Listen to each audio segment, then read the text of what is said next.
Hi friends, అందరికీ నమస్తే అండి. శ్రీనివాస మంగాపురం ఇక్కడ ఒకటి తిరుపతికి 12 కిలోమీటర్ల దూరంలో తిరుమల నడక దారితో వెళ్ళే శ్రీవారు మెట్లు దారి. అంటే ఇది మనం అలిపిరి నుండి ఎక్కే వైపు కాకుండా వేరే వైపు అయితే ఇది 6 కిలోమీటర్లు మాత్రమే.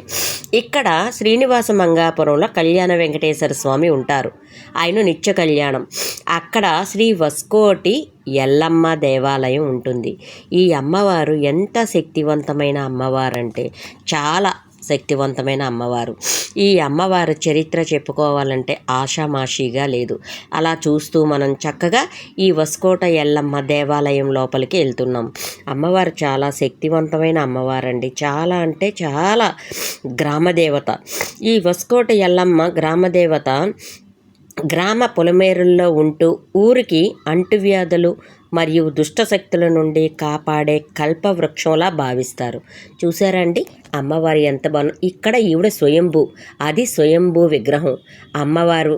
నెక్స్ట్ గణపతి, అక్కడ అలా స్వయంభూగా పుట్టిన అమ్మవారు. అమ్మవారు అలంకరణ చూడండి. ఇది ఉత్సవ విగ్రహం, అమ్మవారు ఉత్సవ విగ్రహం. ఈ అమ్మవారు చక్కగా అక్కడ వెలిసిన అమ్మవారు. ఈ అమ్మవారిని పూజ చేస్తూ చక్కగా అమ్మవారు ఆలయం చుట్టూ చక్కటి దుర్గాదేవి చక్కగా ఈ మహావృక్షాన్ని చూసారండి. దీనికి 700 దగ్గర నుండి 900 మధ్య వయస్సు ఉన్న చెట్టు అంట.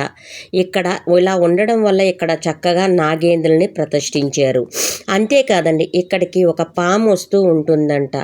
పాము చక్కటి పసుపు నూరిన ముద్దవలే ఉంటుందంట. వచ్చి ఆ చెట్టు చుట్టూ తిరిగి అమ్మవారి దర్శనం చేసుకుని వెళ్ళిపోతూ ఉంటుందంట. ఇప్పటికీ కూడా ప్రస్తుతం కూడా పంతులు గారు ఒక వారం క్రితం చూశారంట. అసలు ఆ పాముని చూస్తే కూడా ఎంతటి అందం అంటే పచ్చటి పసుపు ముద్ద బంగారంలా మెరిసిపోతూ ఉంటుందంట. అలా చెట్టు చుట్టూ తిరిగి ఒక ప్రదర్శన చేసుకుని అమ్మవారి దగ్గరికి వచ్చి అమ్మవారి ప్రదర్శన చేసి వెళ్ళిపోతూ ఉంటుందంట. పంతులు గారే కాదండి, అక్కడికి వచ్చిన భక్తులు కూడా చాలామంది చెప్తున్నారు ఎంత నిదర్శనం. ఇదిగోండి అమ్మవారు. ఓకే, మిగిలిన 2 మండపాలేమో శ్రీవారి మెట్టు దారిలో ఉన్నాయి. ఇప్పటికీ మీరు చూడొచ్చు. అది ఇక్కడ ఈ అమ్మవారు కింద అమ్మవారు స్వయంభూ అమ్మవారు ఇక్కడ. అవును, ఇంచుమించుగా మాది ఇక్కడ 9వ తరం నాది ఇక్కడ. తప్ప అమ్మవారు చాలా పవర్ఫుల్. 600 సంవత్సరాలు 700 సంవత్సరాల చరిత్ర అమ్మవారిది ఇక్కడ.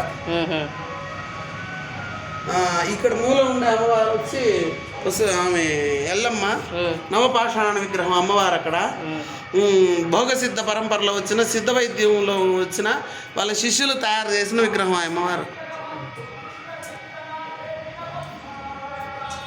చాలా మహిమగల తల్లి కదా స్వామి. అవును, ఈవిడ ఉత్సవ విగ్రహం. ఉత్సవ విగ్రహం. ఆమె ధ్రువమూర్తి. ధ్రువమూర్తి. అమ్మవారి పేరేంటి స్వామి? ఉసకోట ఎల్లమ్మ. ఉసకోట ఎల్లమ్మ. ఈమెయితే మాత్రం స్వయంభూ. ఇక్కడ స్వయంభూ. ఇక్కడ వినాయకుడు కూడా స్వయంభూని మా ఈ పక్క.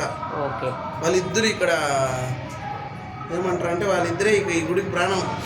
Okay okay. ఇంకేమైనా ప్రత్యేకతలు ఉన్నాయా స్వామి? ఈ గుడిలో చెట్టులో పుట్టింది ఆ పెద్ద చెట్టులో. ఓకే, ఇప్పటికీ ఉందా స్వామి? నాకు 2-3 వారాల ముందు అనిపించింది. ఆ పక్క ఉంది 10 అడుగులు ఉంది. పచ్చి పసుపు మనం కడిగేసి ఎక్కడ ఉంటుందో అప్పుడే భూమిలో నుంచి తీసి ఆ వర్ణంలో ఉంది. అబ్బో, మొన్న ఈ మధ్యలో 2 వీక్స్ బ్యాక్ కనిపించారు అమ్మవారు.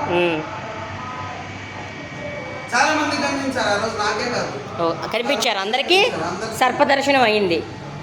ఆ చెట్లో సర్పం ఉందని చెప్పి జంటనాగులు అక్కడ ప్రతిష్ఠ చేసింది. ఓహోహో, ఇంత సైజు కాండింగ్స్ ఉన్నాయి ఆ చెట్లో. ఉన్నాయి, ఒక 10-15 పాములు ఉన్నాయి ఆ చెట్లు. అబ్బో, చాలా. అవునా, వాటర్ పోతుందంట స్వామి. కల్పవృక్షంగా భావిస్తారు. శ్రీనివాస మంగాపురం పరిసర ప్రాంతాల్లో శ్రీ వస్కోటి ఎల్లమ్మ శక్తి స్వరూపిణి గ్రామ సంరక్షకురాలుగా పిలుస్తారు. ఈ ప్రాంతం అంతా ఎల్లమ్మ దేవికి అత్యంత భక్తి శ్రద్ధలతో పూజిస్తారు. అమ్మవారి జాతర చాలా ఘనంగా చేస్తారు. చాలా శక్తివంతమైన గ్రామ దేవత అండి. చూస్తూ ఉంటే అలా కళ్ళవారిని చూస్తూ ఉంటే అలా చూస్తూ ఉండిపోవాలి అనిపిస్తూ ఉంటుంది. అంత మహిమగల అమ్మవారు.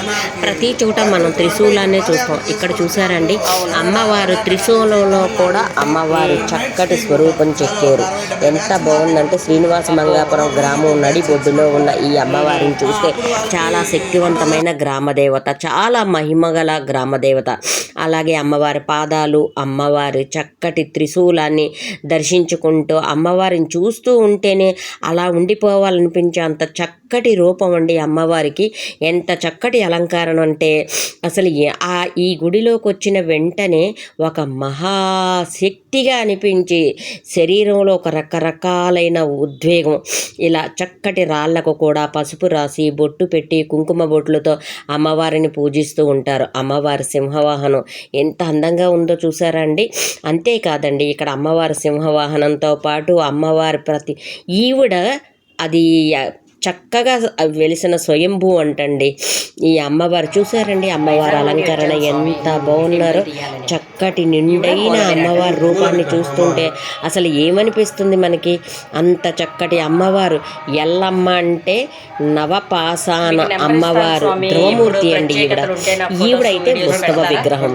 చూసారండి, ఈవిడైతే ధ్రువమూర్తి. ఎంత అందంగా ఉన్నారో. అమ్మవారి అలంకారం చూడండి, అసలు చాలునా జీవితం అనిపిస్తుంది.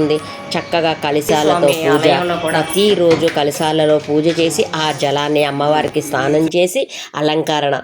ఈ చెట్టుకైతే 700 నుండి 900 సంవత్సరాల వయసు ఉంటుందంటండి. ఇప్పటికీ అలానే ఉంది. చాలా మహిమానిత్యమైన చెట్టు అంటే ఇది. ఎవరైనా పిల్లలు కావాలి అన్నా, పిల్లల సమస్యలు ఉన్నా మంగళవారం పూట ఇక్కడికి వచ్చి పాలు పోసి నమస్కారం చేసుకుంటే పిల్లలు కలుగుతారట. చూసారండి అమ్మవారు అసలు ఎంత చక్కటి రూపం. అమ్మవారిని చూస్తుంటే వస్కోటి గ్రామదేవత తల్లి. వీటికి పాలు పోస్తే పిల్లల సమస్య తగ్గిపోతుందంటండి. ఎందుకంటే ప్రతినిత్యం కూడా ఇక్కడికి చక్కగా సర్పం వచ్చి వెళ్తూ ఉంటుందంట. ఎవరిని ఏమీ అందంట. చక్కగా వచ్చి ఇలా అమ్మవారిని దర్శించుకుని ఆ చెట్టు దగ్గరికి వెళ్ళి చెట్టు చుట్టూ తిరిగి వెళ్ళిపోతూ ఉంటుందంట. చూసారు కదండి ఎంత చక్కటి అమ్మవారు. ఈ అమ్మవారు దివ్య మంగళ దర్శనం. ఇవి స్వయంభూ. ఫ్రెండ్స్, లైక్ చేయండి.